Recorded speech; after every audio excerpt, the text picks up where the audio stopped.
From a high enough altitude, Massapequa Park looks like a standard Long Island suburb where people go to raise families. For Rex Heuermann, a Manhattan architect, it was the perfect stage for a quiet, middle-class life. But his respectable career as an architect was a mask.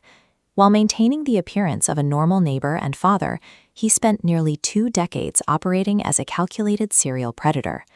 This hidden, horrific life first began to surface in 2010.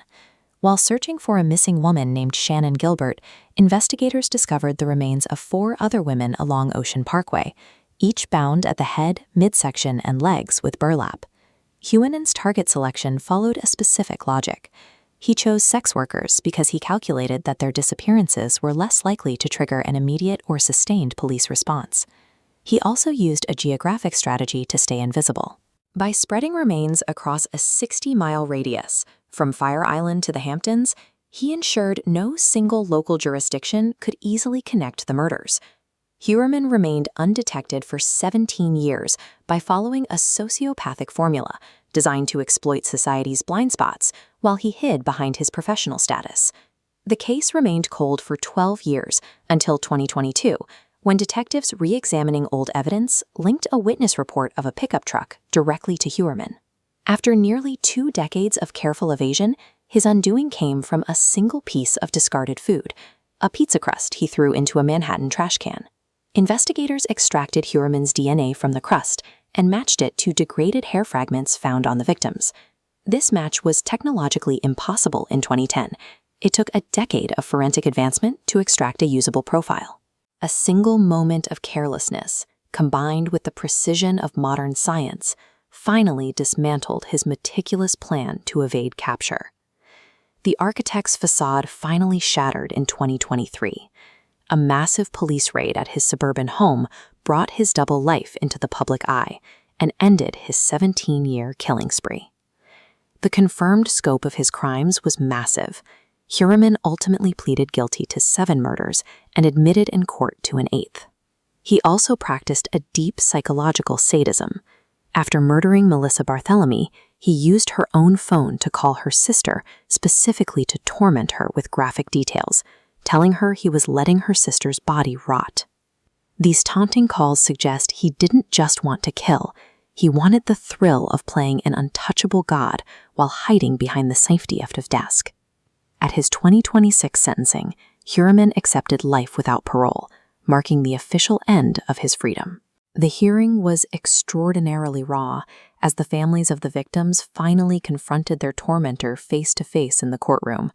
In their impact statements, the families stripped away his power. They refused to acknowledge his intellect, instead reducing him to a weak, disgusting coward and a repulsive monster. When Judge Mazzei forced Heuermann to speak, the killer offered only a hollow, pathetic response that confirmed the family's assessments of his character.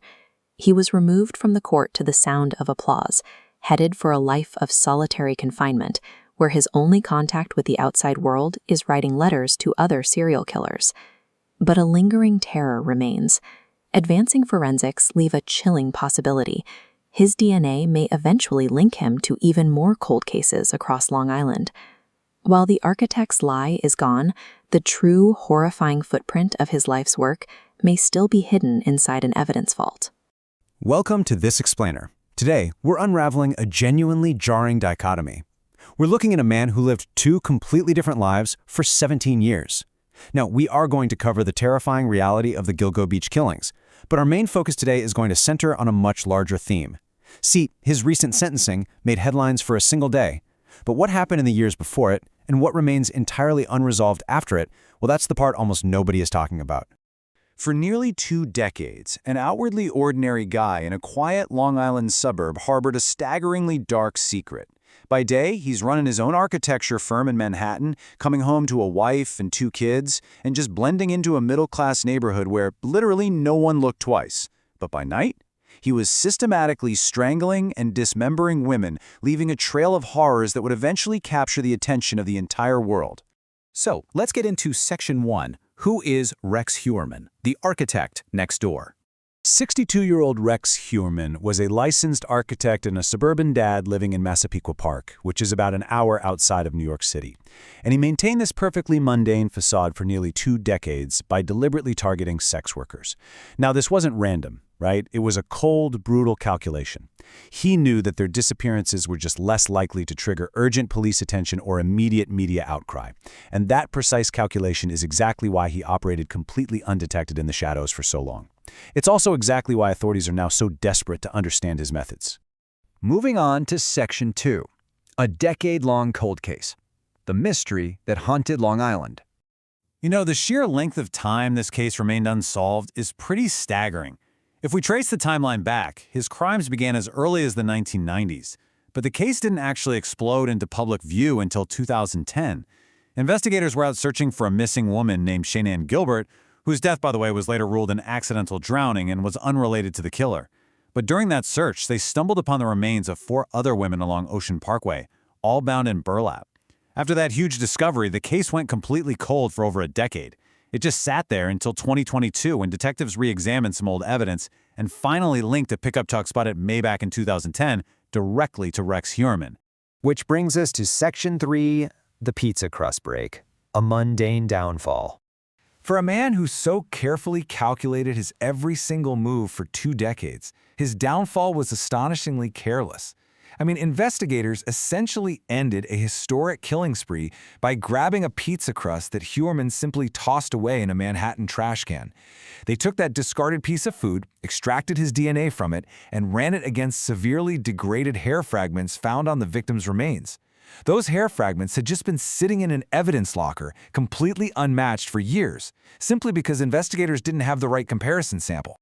It took 17 long years, 17 years and a massive, unprecedented leap in forensic DNA technology for one single piece of garbage to finally provide the missing puzzle piece, leading to his highly publicized arrest in 2023.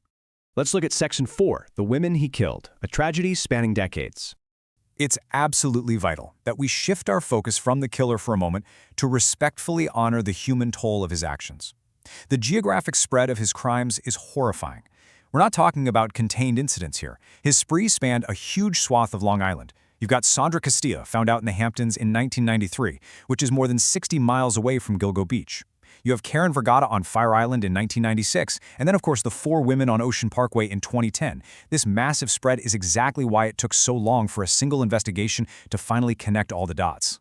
In April of 2026, Heuermann pleaded guilty to 7 of these murders and admitted in court to an 8th. Melissa, Megan, Amber Lynn, Maureen, Jessica, Sandra, Valerie, and Karen. He took the lives of these young women, leaving their families totally shattered for decades, waiting for a day of accountability that honestly seemed like it might never come. Section 5, the raw sentencing aftermath. June 17, 2026. Now the narrative shifts from the crimes to the immediate aftermath. Judge Timothy Mazzei sentenced Heuermann to consecutive life terms without the possibility of parole, and 13 family members stood up in that courtroom to strip away his power. The hearing was extraordinarily raw. Violet Swagager, the cousin of victim Jessica Taylor, who actually would have turned 43 on the very day of the sentencing, stood there and poured out decades of visceral grief and justified anger.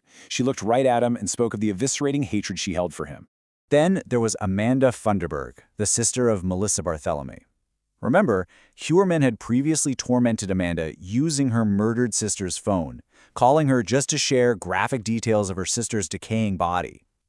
Well, in court, Amanda stared him down with incredible bravery and said, "You can look at me while I'm talking. It has been about 17 years since we've spoken." She called him exactly what he is, a repulsive monster. The atmosphere in that room reached an absolute boiling point. When Judge Mazzei pressed Heuermann on whether he was sorry, his responses were just entirely empty. The judge ultimately called him a disgusting, despicable coward and ordered him dragged out of the room. And as officers removed him, the gallery erupted into applause, repeatedly chanting a single word, ogre. But outside those explosive courtroom moments, there's this silent collateral damage that's really unique to our modern true crime era. This was perfectly captured by Liliana Waterman, Megan Waterman's daughter. She was just 9 years old when her mother was killed. She described how her world shattered years later when she learned the gruesome details of her mother's death simply by scrolling on her phone. It's just a stark reminder of how these tragedies live forever in the digital age, continually impacting the families left behind. And the modern media landscape brings us to another bizarre turn in the aftermath. The family he left behind chose not to attend the sentencing, but his ex-wife, Asa Elarup, became the focal point of a controversial documentary series called House of Secrets. In it, she shockingly referred to Heuermann as her hero. This prompted victims' relatives to use their victim impact statements to publicly condemn the filmmakers, calling it completely disgusting to profit off these monstrous acts. Meanwhile, what has the killer actually been doing? Well, between his arrest and sentencing, Heuermann spent 3 years in a segregated cell reading crime novels. But even more unsettling than that, the sheriff confirmed that Heuermann struck up a correspondence with another imprisoned serial murderer known as the Happy Face Killer. He was actively networking with other killers from behind bars. No way, right? But the authorities are ensuring his time behind bars serves a critical purpose for the future. As part of his plea agreement to avoid a trial, he's now required to sit down for a comprehensive interview with the FBI's Behavioral Analysis Unit. Yeah, the real-life profilers made famous by the show Mindhunter. Because he operated undetected for an astounding 2 decades, they need to systematically dissect his methods. They need to understand exactly how he manipulated the system, to prevent it from ever happening again, and to figure out what else he might be hiding. Which brings us to Section 6, the final unanswered question: what happens next? The judge's gavel fell, the sentence was passed, and the media packed up their cameras. The sentencing made headlines for a single day, but this case is absolutely not neatly tied up with a bow. Given his 17-year spree, his extensive geographic reach, and the ever-improving state of forensic technology, investigators are actively wondering what else is hiding in the evidence lockers. Could new DNA testing of old cold case files eventually reveal even more victims of the architect next door? The courtroom door might have closed, but the investigation into Rex Heuermann's dark double life, it might just be beginning.